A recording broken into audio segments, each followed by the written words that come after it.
Hi, ladies. Hi. Hello. Hey. So we have three terrific ladies with us, and of course, the star, Mrs. Rita Sands. We have Shanda and Jackie from Cadence Garner in North Carolina. And I believe I know where that is, ladies. Are you just south of Raleigh?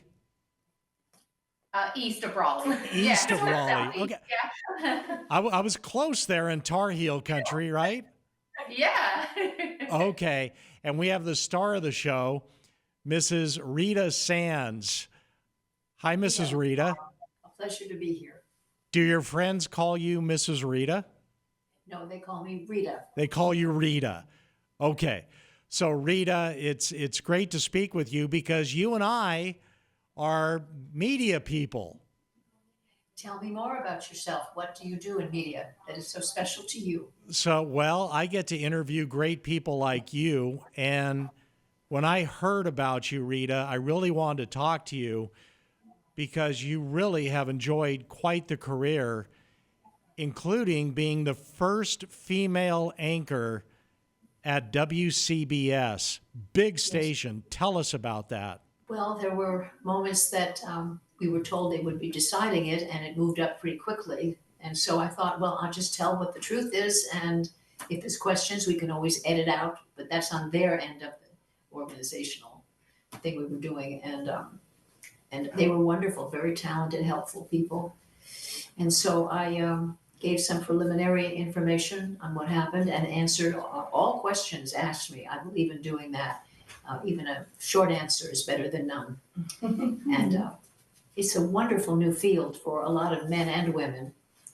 And I think that we've learned ways to communicate with a lot of pressure on us, but more, this brought us to a point where our voice and the words we use are more important than pictures of us, Right. especially if you're doing radio, and which is so dear to the heart with so many people growing in their interest, the number growing in the interest of live radio. It's exciting, especially now we can cover a lot of news reports and answer questions pretty quickly. Sounds nice, doesn't it? Yeah, it does sound nice. And Rita, I know that you're incredibly humble, but the truth is you're a groundbreaker in our industry in a major market on a major station, WCBS, as the first female anchor. This was around 1969, 1970, so in that era, correct? Sounds about that. Yep. All right. Were people accepting of that, your peers at work? Were they accepting and encouraging you, or were some of them a little tentative? I expected them to be tentative and kind of withhold ultimate decision about it. Not a one. And I said, be as tough as you need me to be, but we're dealing with something here that's a lot of people will be watching, and there's money backup involved as well. I would never doubt that it would be okay to double work, double prove what my background was. But it wasn't necessary, and we went really quickly.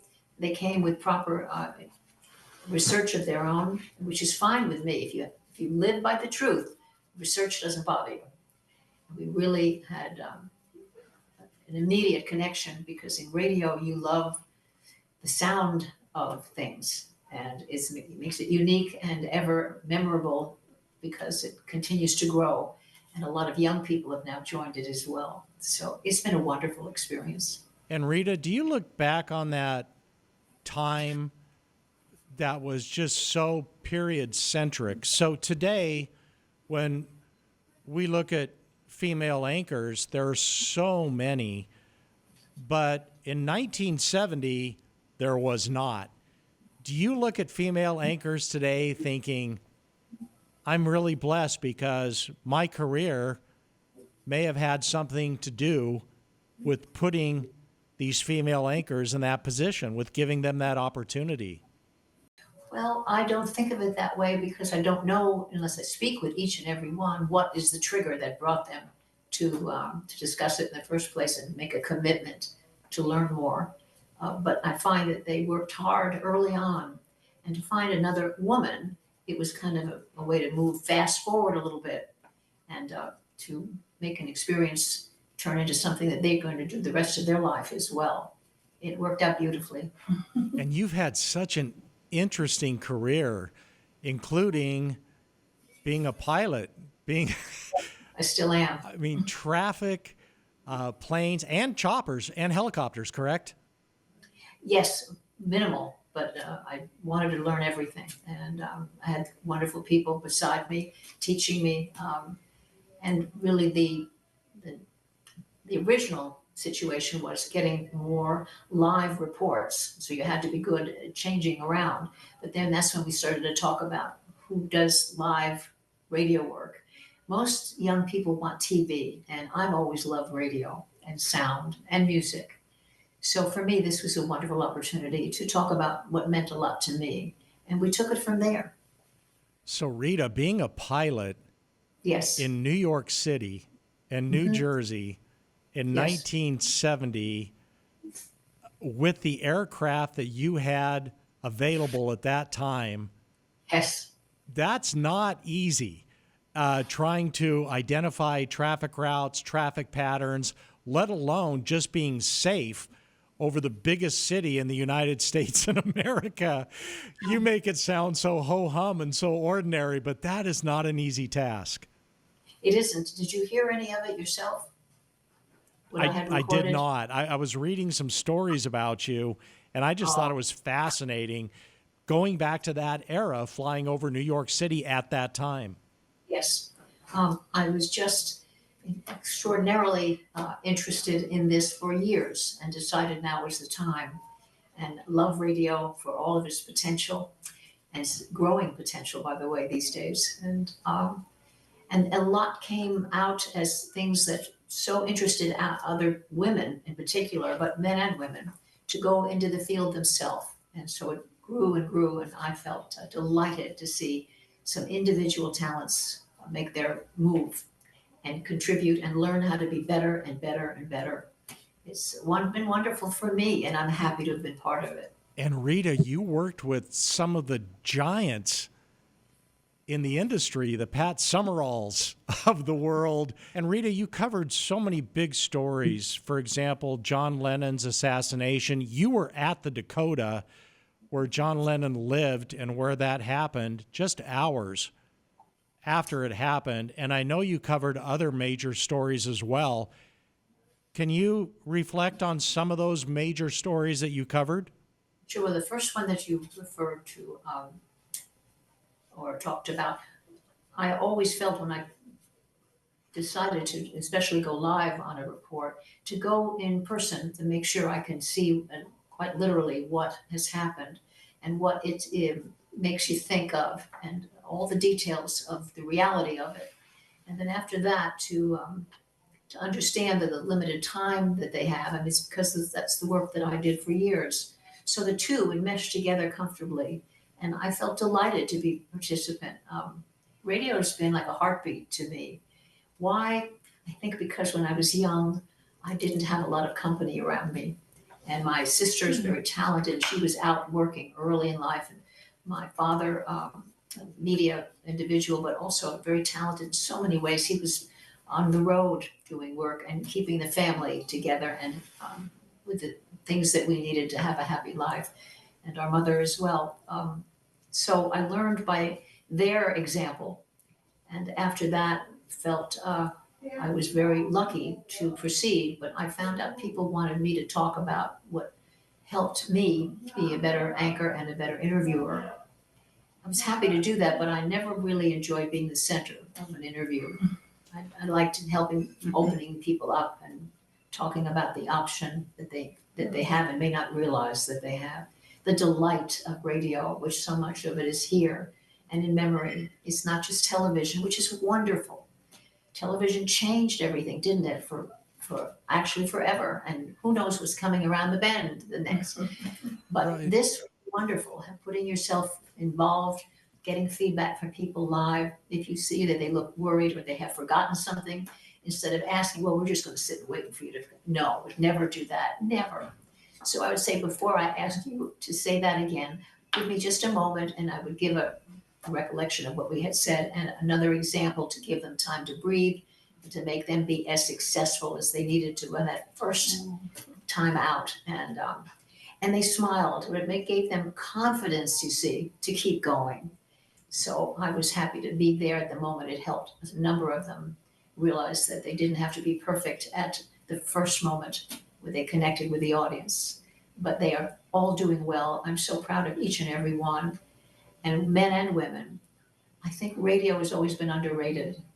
It's wonderful. The sound, the voice, the ability to take it with you.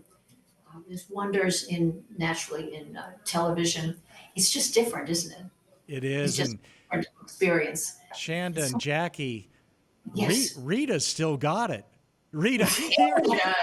Yes, she does. this is on the We fly. listened Rita, to you a are video still of her so earlier. well spoken. You're awesome. Yeah. I'm just an ordinary girl waiting at the waiting for food in the morning. Well,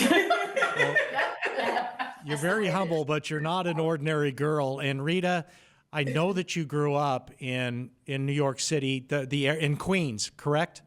Jamaica, New York, yes. Your friends and were your parents blessed enough to see your success? My mother had passed away by that point, and I think my father was actually not feeling too well. But they both knew of my early interest in it, and my father had been in media as well, and my mother had been just doing most things that needed to be done. She would do them herself, so there was a sense of a connection already, and I felt a sense that I would not be standing there unless I thanked them, even though they may not hear it this time, may not be around, but I absolutely felt that they were the reason why it worked, and that I was so happy at that point, and I owed it to them. And so I made sure. And I was very happy I did that. Not many people, Rita, could be a game changer in their industry. Not many people can change the currency of their industry. And you did. And that's something to be very, very proud of. Tell me about Cadence Garner, North Carolina, and Shanda and Jackie. Are they taking good care of you? Are you having some fun? Absolutely wonderful folks. They're just absolutely very smart and patient and full of wonderful ideas of their own. Wonderful. How's the food? You getting some good food? Yes, always. It is. People in radio love food because nobody's looking at you. They have a lot of high energy, and they don't have the feeling of what do they call that, spiraling down, because there's always something to gnash at. So I thought, well, it worked beautifully then, and I think we make use of what we have, and it doesn't have to be expensive or fancy. It doesn't have to be.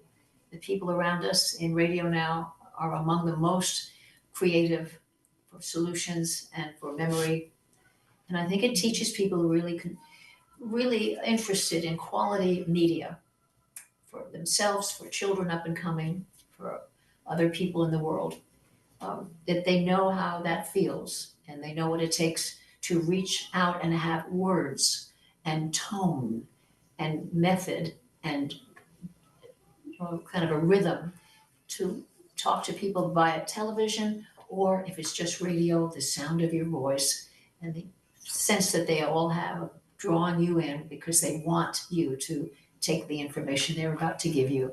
And it's almost something you could feel. And we felt we actually did more by conveying during those meetings rather than live or fancy things that just press a button and you get an hour's worth. Where's the person in an hour's worth? But in this case, they're with you all the way. Shanda and Jackie, do the other residents at Cogir, at Cadence Garner, know about Rita and her career? Well, we do try to speak about Rita often and tell some of the stories that she's told and some of the stories about her. So as residents come in, we do often mention Rita almost as a feature of the community. Mm-hmm. Well, And she's a good ambassador for us, I think. I can We tell. ask Rita to speak on something or welcome somebody. She really takes on this like ambassador persona. Yeah. So Well, I'm very I can touched. tell you have a good ambassador. Well, Jackie and Shanda, when we send you this interview with Rita, and Rita, if it's okay with you, you really should put it on the monitors at Cadence Garner to let the other residents know the superstar and the game changer that they're living with, and how lucky they are to share some stories with Rita. And Rita, I have to tell you before we close out here, I started my career in radio 45 years now. And getting to talk to somebody like you that really made a difference is an honor. And I sincerely mean that. And thank you so much for taking the time. Truly appreciate it. It's my honor, and to hear what you've also taught yourself, I think that's wonderful. Good for you. You did it, and it's just begun. Radio will last a long time. Rita, I just want to come to North Carolina and hang out with you and learn. We'll do it sometime, sure. She could be your co-host. It's All been- right. already told you have good food here. So. Yeah, that's right. Thanks Well, to we do all of have you. some- Big hugs. You're all wonderful. Thank you. Thank Thank you. you. Dave, we have something we want Miss Rita to kind of look at and speak on. I believe this was your retirement photo that everybody kind of signed when you retired, and they had messages to you. What did they say? Oh, There's did a they- lot of messages here, I really Rita. don't have my glasses. Look at Shanda. Can you hold that up even closer to the camera? Lovely job, look at that. Looks like somebody hand drew your Oh portrait. my goodness. Radio reaches you in a place that nothing else can. The sound, the memory of it, the way it continues to move in your memory, and your thoughts go way ahead of it. You have lots of room and time to convey more. It's a love of radio that you end up using yourself and being very happy to share it.